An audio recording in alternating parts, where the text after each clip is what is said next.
So Taiwan is making a pretty big move to rethink how it prepares its students for a globalized world.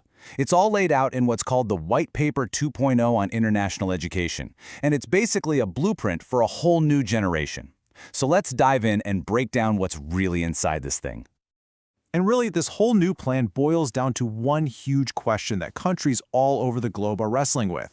In a world that's changing so fast, how do we give our students the skills they need to not just get by, but to actually thrive on the world stage?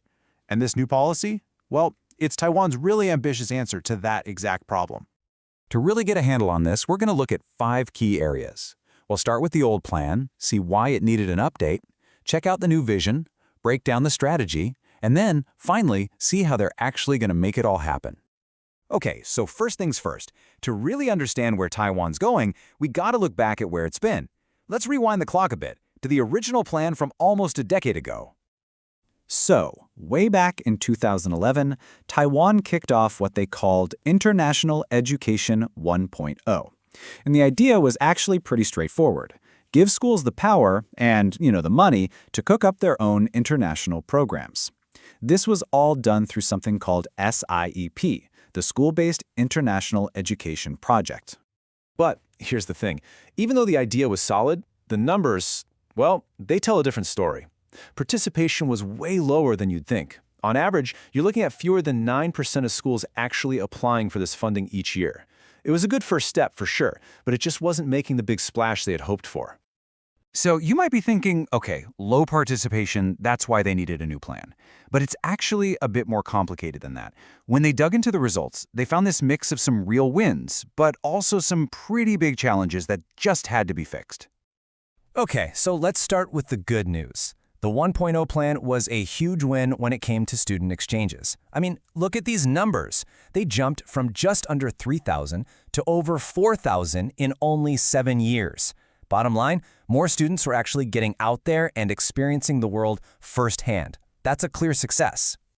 But, and this is a big but, there was a flip side. While all these students were heading abroad, something worrying was happening back home. Teacher engagement was actually dropping. The percentage of schools getting their teachers into training took a nosedive. And that's a massive problem, right? Because you can't build a global classroom if your teachers aren't on board and trained up.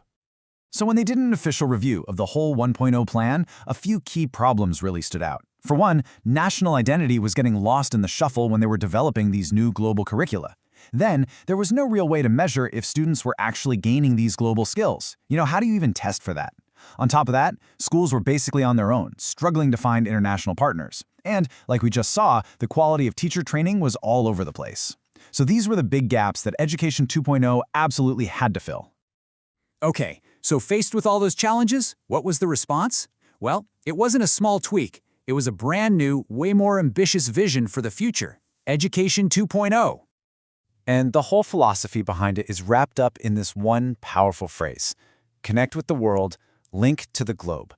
This isn't just a catchy slogan. It signals a major shift away from just simple student exchanges towards something much, much deeper, a full-on integration with the global community. But what does that really mean? Connecting with the world is all about making Taiwan's education system more, compatible with other countries. The goal is to make it transferable, so students can move between systems without a hitch. And linking to the globe, that's about thinking bigger than just school-to-school partnerships.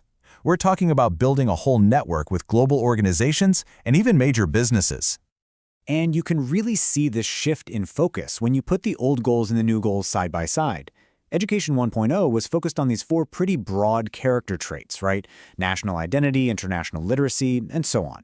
The new plan completely changes that. It swaps them out for 3 really concrete, actionable goals: nurture global citizens, internationalize the entire education system, and expand those global exchanges. It's a move from abstract ideas to things you can actually measure.